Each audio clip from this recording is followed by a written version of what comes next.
2018 경상일보 신춘문예 시 당선작 롤러코스터 이온정. 놀이공원엔 비명의 꽃이 핍니다. 도대체 어떤 믿음이 저렇게 비명을 질러대는 걸까요? 믿음은 힘이 세고 구심력과 원심력에 매달려 아찔한 생을 소진하고 있는 걸까요? 밖으로 튀어나갈 수 없는 이 놀이는 무섭습니다. 현기증을 다독이며 회전하는 공중의 수를 서서히 줄이기로 합니다. 훌라후프처럼 돌리고 돌리던 저녁의 둘레를 줄이면 둥근 공포는 야광으로 빛날까요? 노랗게 질릴수록 안전운행을 믿지만 믿어서 더 무서운 일들이 일어나곤 합니다. 힘이 센 믿음에서 이탈하고 싶지만 굴곡의 운행은 중도 하차를 절대 용납하지 않습니다. 그러나 끝까지 존재의 끈을 놓지 않고 기어이 튕겨나간 방식으로 지킨 일생이라면 저렇게 즐거워도 됩니다. 멀미를 추스르며 현란한 굴레를 휘돌리던 바퀴들의 공중, 즐겁던 아비규환이 조용합니다. 어떤 절정도 저렇게 가볍게 내려놓을 수 있었으면 좋겠습니다. 놀이기구 밑엔 비명들이 즐비하고 비명은 즐거움과 고통의 두 가지 방식입니다. 구심력으로 밀고 원심력으로 배신당하는 이 아찔한 일생의 놀이를 아이들은 일찍부터 배우려 합니다.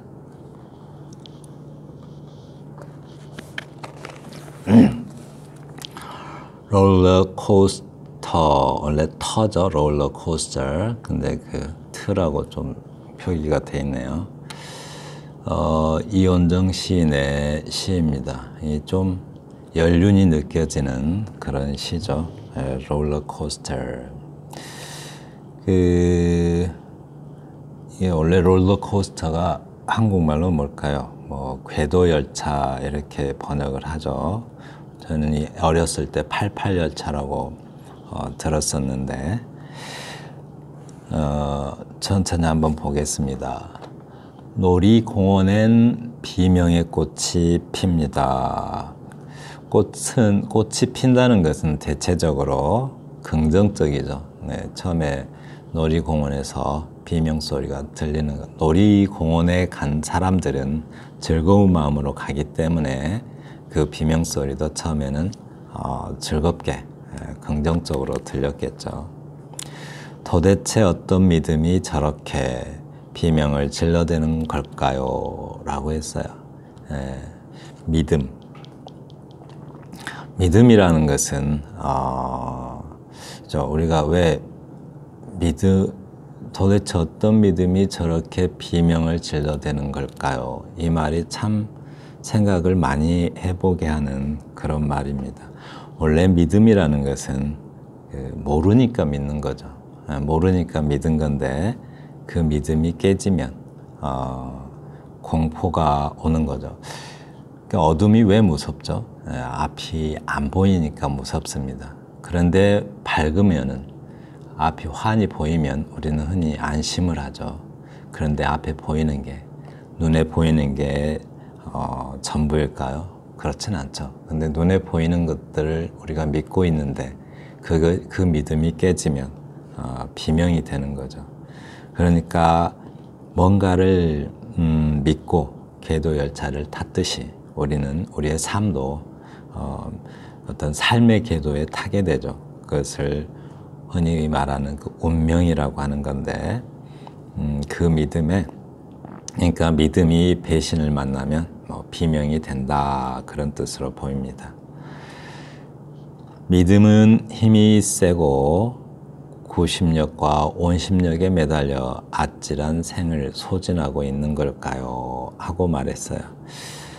믿음은 힘이 세다라고 했는데 믿음은 힘이 세니까 우리는 거부할 수 없어서 그 마치 롤러코스터에 타서 중간에 내릴 수 없듯이 어떤 위태로운 어떤 삶의 궤도 열차를 탈 수밖에 없는 것. 그러니까 믿음이라는 것은 운명과 같은 것으로 보는 것 같습니다. 그리고 구심력과 원심력.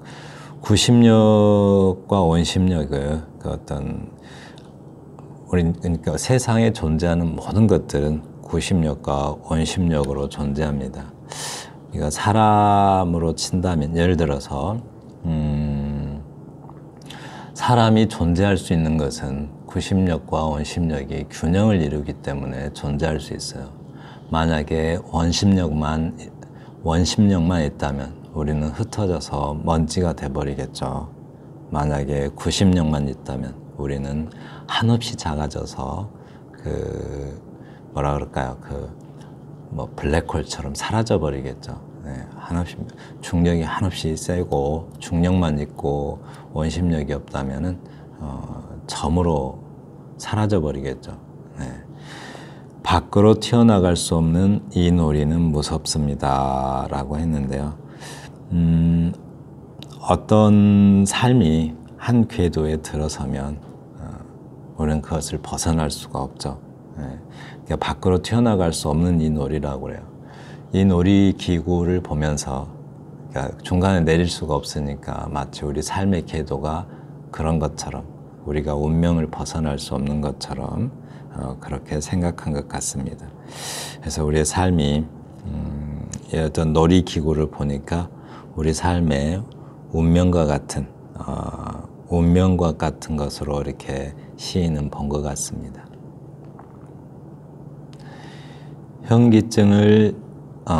현기증을 다독이며 회전하는 공중의 수를 서서히 줄이기로 합니다. 네, 멈추는 이제 시간이 됐나 봐요.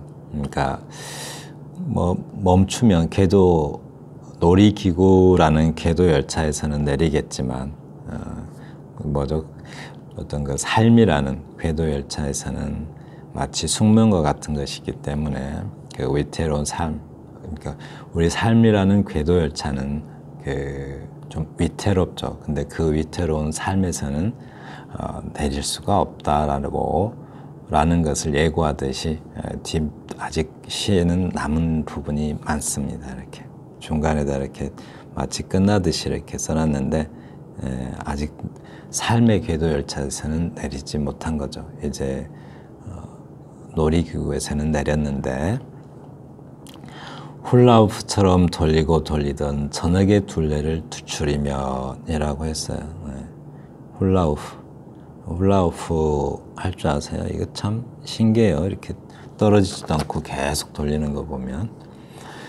근데 어떤 롤러코스터 같은 어떤 그 삶 자체가 현기증이기 때문에 그것을 줄이면 둥근 공포가 야광으로 빛날까요? 하고 이렇게 스스로에게 질문하고 있어요. 이게 무슨 말일까요? 저녁의 둘레를 줄이면 둥근 공포는 야광으로 빛날까요? 저녁은 시간이죠. 그리고 둘레는 공간이잖아요. 그 시간과 공간. 그 시간과 공간은 뭐죠? 이 세상의 존재가 다 시간과 공간의 방식으로 존재하죠. 어느 물건은 어느 시간에 존재하잖아요. 그렇죠? 그리고 또 모든 물건은 다 시간과 공간 속에 존재해요. 그래서 저녁의 둘레를 줄이면, 물론 시인이 정말 그 생각으로 썼다라는 뜻은 아닙니다. 우리 독자가 그렇게 읽는 거죠, 이제. 둥근 공포는 야광으로 빛날까요? 라고 했는데, 좀 전에 설명했듯이 믿음이라는 것은 모르니까 믿는 거예요. 모른다는 것은 어둠이죠. 그러니까 어둠 속에 있으면 우리는 무엇을 느껴요? 공포를 느낍니다. 그래서 믿음의 공포가 상존하는 그 원인이 밝혀지겠는가라고 시인이 묻고 있어요. 그 둥근 공포는 야광으로 빛날까요? 이 말은 그 믿음의 공포가 늘 존재하는데 그 원인이 밝혀지겠는가라고 묻고 있습니다. 노랗게 질릴수록 안전운행을 믿지만 믿어서 더 무서운 일들이 일어나곤 합니다. 이런 걸 저 뒤에 가면 믿음에 대한 배신이라고 말합니다. 힘이 센 믿음에서 이탈하고 싶지만 굴곡의 운행은 중도 하차를 절대로 용납하지 않습니다. 라고 해요. 이 힘이 센 믿음이라고 해요. 잠시만요.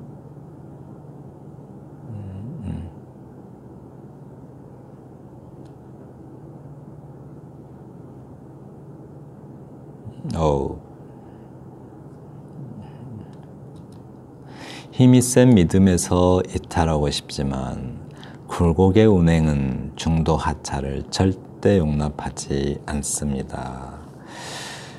믿음은 어찌 보면 무지입니다. 무지. 계몽주의라는 게 있었죠. 옛날에 17세기 후반에 있었죠. 데카르트가 1596년생이니까 1600년 17세기 후반에 계몽주의가 시작돼서 18세기에 뭐 절정에 이르죠. 그런데 그 계몽이 뭘까요? 계몽. 데카르트가 꼬모 숨 에르고 꼬모 에르고 숨이라고 했나요? 꼬모 에르고 숨. 독일어로 이히 덴케 알소 빈 니히. 영어로는 I think therefore I am. 한국어로는 나는 생각한다 고로 존재한다 라고 해요. 그 데카르트의 그 철학이 계몽주의를 상당히 어떤 활발하게 하는 원인이 되었던 것 같아요. 저의 개인 생각이지만. 그런데 계몽이 뭐죠? 계몽. 그렇죠. 깨어나게 한다라는 뜻이죠. 계몽. 10개자의 꿈몽자잖아요. 깨어나게 한다는데 무엇에서 깨어나게 하는 거죠? 무지에서 깨어나게 한다는 거예요. 무지. 근데 그 무지는 뭐예요? 믿음이었어요. 그전에는 그냥 어떤 원인과 결과를 논리적으로 생각하는 게 아니라 어떤 종교적으로 뭐 예를 들면 뭐 제우스라는 신이 있고 뭐 또 뭐 아프로디테라는 신이 있고 뭐 태양신은 뭐 아폴론이 뭐 태양을 옮기고 있고 막 이런 믿음을 기반해서 생각을 했는데 그런 믿음들에서 다 깨어나게 하려는 그런 어떤 그 운동이 계몽주의 운동입니다. 그래서 이성이 이제 발달하게 되죠. 그런데 믿음이라는 것은 그런 어떤 무지인데 그 무지에서 이탈하고 싶지만 이렇게 말하고 있어요. 굴곡의 운행은 중도 하차를 용납하지 않습니다. 굴곡의 운행이라고 하니까 굴곡의 인생이라고도 해석이 보입니다. 굴곡의 운행은 절대 중도 하차를 용납하지 않는다고 해요. 그래서 우리는 인생은 무지에서 깨어날 수가 없는 거죠. 그리고 또 무지에서 깨어나지 못하면 공포의 원인은 지속하고 우리는 공포 속에서 살아가게 됩니다. 인간이 그 고통받는 것은 인간이 왜 고통받는가? 무지하기 때문이라고 해요. 그러니까 쇼펜하우어에 보면 그 의지와 표상으로서의 세계에서 인간이 고통받는 것은 그 표상의 어떤 표상의 근원이라고 할 수 있는 의지를 모르기 때문이다라고 이렇게 말해요. 그러니까 의지라는 것은 인간이 이해할 수 없는 그 진짜를 말해요. 진짜. 우리는 의지의 표상만을 보면서 살고 있는데 그 진짜를 모르기 때문에 인간은 공포 속에서 살고 또 고통받는다고 해요. 그러나 끝까지 존재의 끈을 놓지 않고 기어이 튕겨나간 방식으로 지킨 일생이라면 이렇게 쓰여 있어요. 꼭 마치 그 쇼펜하우어의 책을 읽는 것 같은 느낌이 드네요. 기어이 튕겨나간 방식으로 지킨 일생이라면 저렇게 즐거워도 됩니다. 라고 말했어요. 궤도에서 벗어난 일생, 그러니까 정해진 운명의 궤도에서 어떤 정해진 대로 그대로 살아가는 것이 아니라 그 운명, 궤도를 거부하고 운명의 궤도를 거부하고 자유의지로 산 사람은 그렇게 즐거워도 된다고 해요. 그러니까 궤도에 어떤 주어진 운명의 궤도 속에서 묶여가지고 벗어나지 못하고 살아가는 사람은 어떤 기쁨의 비명을 지르는 것이 아니라 고통의 비명을 지르겠지만 자기 자유의지, 즉 운명을 거부하고 자유의지대로 산 사람은 어떤 기쁨의 비명을 지를 자격이 있다라고 말하는 것 같습니다. 멀미를 추스르며 현란한 굴레를 휘돌리던 바퀴들의 공중, 즐겁던 아비규환이 조용합니다. 이 참 내공이 느껴지는 그런 내용이네요. 그죠? 멀미를 추스르며 라고 했어요. 현란한 굴레를 휘돌리던 바퀴들의 공중, 아비규환이 조용합니다. 현란한 굴레, 롤러코스터 자체가 굴레죠. 이렇게 벗을 수 없는 것, 벗어날 수 없는 것이 굴레 아니겠어요? 굴레가 어떻게 생겼는지 인터넷 찾아보시면 잘 알겠지만 말이나 소에게 머리에다 씌운 것을 굴레라고 하죠. 굴레 뒤에다가는 짐을 끌기 위한 멍에가 있고 또 굴레 사람이 손으로 잡기 위해서 굴레하고 연결된 선이 곱비라고 하죠. 곱비. 그리고 곱비에서 연결된 머리 전체에 쓰여져 있는 도구를 굴레라고 해요. 그 굴레 뒤에는 멍에가 있어요. 그러니까 한 번 쓰면 벗을 수 없는 운명, 그것을 굴레라고 합니다. 그 굴레를 한 번 쓰면 내 마음대로 벗을 수가 없죠. 사람이 벗겨줘야 벗을 수 있는 것이고 우리의 삶도 우리 마음대로 벗을 수 있는 것이 아니라고 해요. 그런 바퀴들의 공중이라고 하는데 그런 굴레를 쓰면 그러니까 한마디로 사람이 말에게 굴레를 씌우면 그 말은 고통이 애정되죠. 마찬가지로 우리의 삶도 삶의 굴레를 한번 쓰면 우리 인간들에게는 고통이 애정되는 겁니다. 그런데 여기서는 뭐라고 말하냐면 즐겁던 아비규환이 조용합니다. 즐겁던 아비규환이라고 해요. 불교에서 보면 8가지 지옥이 있죠. 아비지옥, 규환지옥, 무간지옥 또 여러 가지 있는데 제가 아는 건 3가지입니다. 아비지옥은 불이나 용광로에다가 사람을 빠뜨려서 고통을 받게 하는 지옥이고 규환지옥은 워낙 고통스러워서 비명이 끝나지 않는 지옥, 그런 지옥을 말해요. 또 무간지옥은 그 지옥 상태가 끝이 없는 지옥을 말하죠. 근데 즐겁던 아비규환이라고 해요. 비명을 막 지르는데 마치 지옥에 있는 것처럼 비명을 지르지만 즐겁던 아비규환이다 이렇게 말하는데 아무래도 자유의지대로 즉 운명을 거부하고 정해진 운명을 거부하고 또는 굴레처럼 씌워진 운명을 거부하고 자기 자유의지대로 산 사람에게는 그 아비규환의 비명이 즐겁다라고 즐겁다고 해요. 그래서 그것이 조용해졌다라고 합니다. 어떤 절정도 저렇게 가볍게 내려놓을 수 있으면 좋겠습니다. 표현 참 좋죠. 절정을 우리는 어떤 가속도가 붙으면 어떤 관성에 그러니까 사람들은 살다 보면 관성에 젖게 되잖아요. 그 관성에 젖게 되는데 그것을 갑자기 멈추질 못하죠.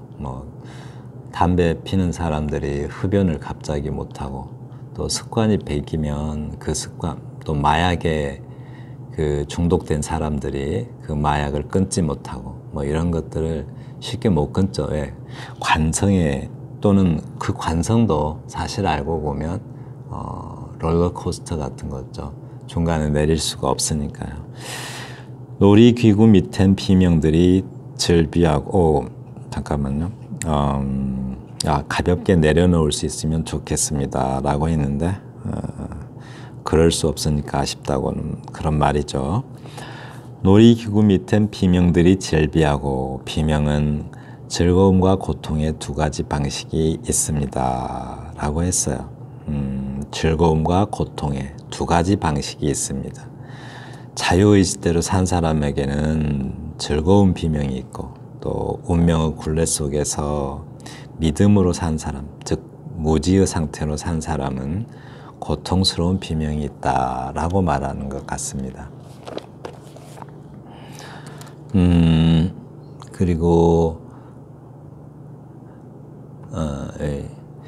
구심력으로 밀고 원심력으로 배신당하는 이 아찔한 일생의 놀이를 아이들은 일찍부터 배우려 합니다. 구심력과 원심력, 사람과 놀이기구의 관계죠. 사람과 운명의 관계. 운명은 구심력을 가지고 있고 사람은 원심력을 가지고 있죠. 원심력은 굴레대로 주어진 운명대로 살려는 게 아니라 그걸 자꾸 벗어나려고 하고, 운명은 그 벗어나려고 하는 사람을 붙들어 주려고 하죠. 놀이기구도 마찬가지죠. 사람이 튕겨져 나가는 것을 붙들어 매고 있는 게 놀이기구예요. 그래서 놀이기구와 사람의 관계처럼, 또는 운명과 사람, 사람의 자유의지를 가진 사람의 관계처럼, 한쪽은 붙들어 매려고 하고 한쪽은 튕겨져 나가려고 하죠. 그런 이 아찔한 일생이라고요. 아슬아슬하죠. 언제 튕겨져 나갈지도 모르고, 그래서 모르니까, 무지하니까 인생은 비명을 지르는 거고 고통스러워합니다. 이 아찔한 일생의 놀이를 아이들은 일찍부터 배우려 합니다. 놀이기구를 보면서 이런 생각을 한다는 건 참 멋진 일인 것 같습니다. 지금까지 2018 경상일보 신춘문예 시 당선작 롤러코스터라는 이온정 시인의 시를 공유해 보았습니다. 감사합니다.